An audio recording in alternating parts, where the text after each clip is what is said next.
Ikaw daw yung nag-chat sa kanya. Pangit naman magsinungaling tayo. Yun, kasi tama. kahit ako kaya ko ipakita yun eh. Hindi lang ako nagpo-post kasi ayaw ko nga eh. Ayaw kong mas lalo siyang masira, di ba? Kasi tama. nandun pa rin yung respeto ko sa kanya bilang tao, bilang mas matanda pa sa akin ate. Ako hindi nga ako nagpo-post sa Facebook. Kung makikita nyo guys, hindi ako magpo-post. Pinaka-point ng binabasihan natin. Kung ba yung issue, pinaka-point. Lumagpas siya dun eh, pinaka-point dun. Bakit niya ako pinupukusan? Ang pukusan niya, yung sponsor na nagsiwalat ng ano. Tama. O, di ba? Pupukusan niya ako, wala man siya sa akin makukuha. Hindi man ako mayaman. Doon siya maglabas ng katotohanan. Kasi meron akong tatanong sa'yo, bro. Panibago? Panibago, bro. Kasi may nakita kong vlog sa Saan po? Facebook. Facebook? Oh, unang naka-scout, kumbaga. Napanood ko yung kanyang vlog. So ito may itong issue. Yun na ba yung sinasabi niya hindi niya pinangalanan nung una? Oo. Nung pinasikat siyang umabot ng 600. Ayun yung sinasabi 400 yung sinasabi ng small vlogger. Oo. Ngayon na lumantad. Napanood ko, bro. Before years. Napanood ko kagabi, bro. After years. Yun nga, sabi niya. Masasabi mo dun, bro? Sabi ko, tawanan ko na lang yan, kuya, kasi yung pinagmamalaki niya 600 sa Facebook, nag-million nga siya kay Kalinga Prab eh. Di ba? Pero sa akin, masakit rin yung kuya. Tapos yung kaya Starax, hindi ako papayag na sabihin siyang scouter, di ba? Kasi una-una, kumbaga, ang iba yung pagiging scouter, baka nadaanan lang ni Scano. Yung sinasabi baga, Scano ba ang pangalan nun? Yung napanood mo, napanood ko na rin yun. Na sinasabi niya small vlogger, napanood ko na. Yung pala yung pangalan, Scano. Ngayon ko lang narinig. Tapos, ayun. Para sa akin, ibang pagiging scout, baka sa nadaanan lang. Baka nadaanan siya, na-vlog lang, di ba? Oo. Nasa Facebook lang siya sumikat. Na after years, ngayon lang siya papakita. Anong pakay niya doon? Yung napasikat na siya ni Kalinga Prab eh. Million yung views niya doon eh. 'Di ba? Walang imposible kay Kalinga Prab magpa-viral, 'di ba? Na pag gusto talaga ni Kalinga Prab tumulong, gusto ka pa-viral, ba-viral ka talaga. Ano yung gustong linawin ni Medit doon? Parang pinapakita niya talagang, sa akin lang my opinion, parang pinapalabas niya talaga na hindi talaga kayo naka-scout sa kanya eh. Kasi parang sinasampal niya sa akin yun eh. Talagang dinidinit na hindi ka talaga naka-scout. Ang tanong doon, sino yung nakapagpalapit sa kay Kalinga Prab? Ayun. Saka gusto ko lang sagutin kuya, yung mga nababasa kong comment. Hindi po ako nagpapawa. Ang bihira. Bakit may mga ganun? Oo, may mga ganun.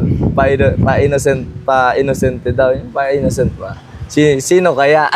Alam mo, sino yung kaya? mga nag-comment ng ganun, hindi nila maintindihan. Oo. Ikaw lang naman ay sinasabi mo yung katotohanan dito. Oo. Saka sino kaya ang pa-innocente? Bakit nasabi ni Minit na gusto niyang linawin at yun nga, tinawag niya pa yung naka-scout sa kanya, di umano? Oo. Na kung totoong siya yung naka-scout or siya yung nakapagpakilala sa Facebook, yung ipinagmamalaki niyang 600? 600,000 or 400 yata yun, daw yung something. Pinagmamalaki na niya na yun? Oo. Paano na pala i-views siya kay Kuya Ram na 1 million plus? O, di ba? Bakit hindi niya na binalikan si Medit nung oras na nandun siya sa plaza at kung kailangan ni Medit ng tulong? Nasaan siya nung panahon yun? Oo, yun nga eh. Yun rin yung tanong doon, isa sa tanong. Ngayon lang siya lumabas porket chinat siya. Diba? Ano yung lilinawin doon? Malinaw na sa mga viewers yung buong katotohanan. Oo nga, tagal na eh. Ngayon pa siya lumabas po. Ano lilinawin doon? Anong mas malinaw pa doon sa tubig na nilikha ng Diyos, di ba? Alam mo, malinaw na, lilinawin pa eh. Alam mo, sa totoo lang, hindi siya talaga makikilala kung hindi mo siya ilinapit sa Team Kalingap. Di ba? Opo. Yun nga po yung yun nga po yung pinaka-point. Kumbaga doon tayo sa pinaka-point na talaga, kuya. Na, hindi.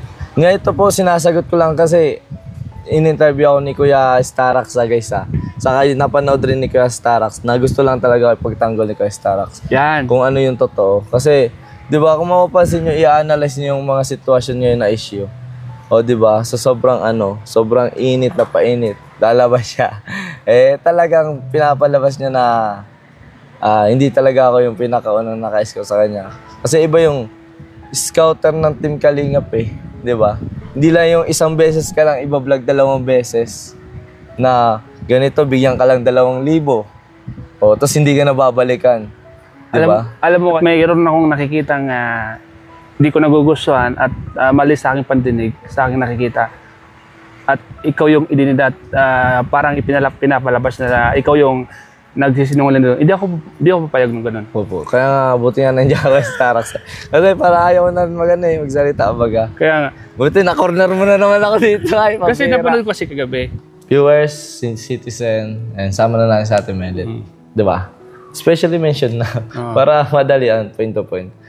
Una-una, sino ba talaga ang tunay na scouter sa amin yung nilabas niya, yung sa Facebook. Small YouTuber na lumimitaw na. Sige, patunayan mo kung sino talaga sa amin ang tunay na scouter sa aming dalawa. Saka, sino pa talaga sa amin na nakapakilala sa'yo, nakapasikat sa'yo. Yan ang sagutin mo ngayon, Team Edit. Bilang respect po, na dapat marinig ko mismo na kung sino ba yung tunay na scouter sa amin dalawa. Kasi pwede naman natin yung patunayan kay Kalingap Rab. Kung saan ba talaga nanggaling si Leche Plan Girl. Di ba? Maganda yung sinabi mo na yan. Kuya, ganun na kasi lilinawin. Mas maganda nga yung mas linawin na natin ngayon. Di ba?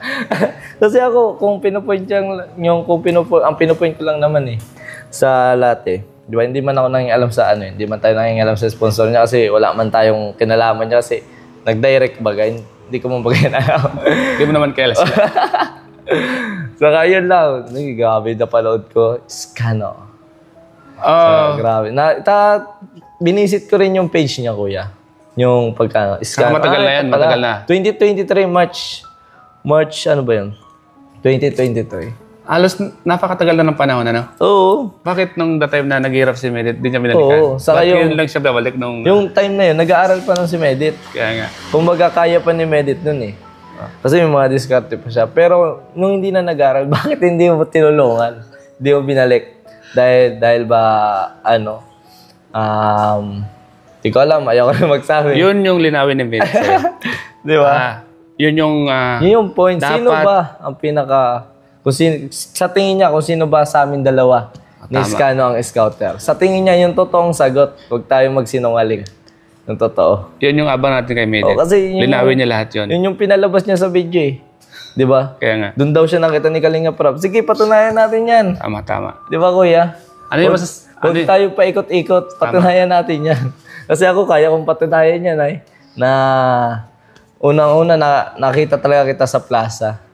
Di ba? Hindi, may first conversation, pero hindi ko alam kung anong chinat ko sa'yo. Naka-unsend pa yun. Kaya, pambira. Tinatawan ako, may first conversation pala kay Ate Medit. Ano kaya? Kumbaga iniisip ko, umiikot sa isipan ko at sa puso ko kung ano ba talaga yung chinat ko sa kanya na, sabi ko, ano yung first chat ko dito? Pambira.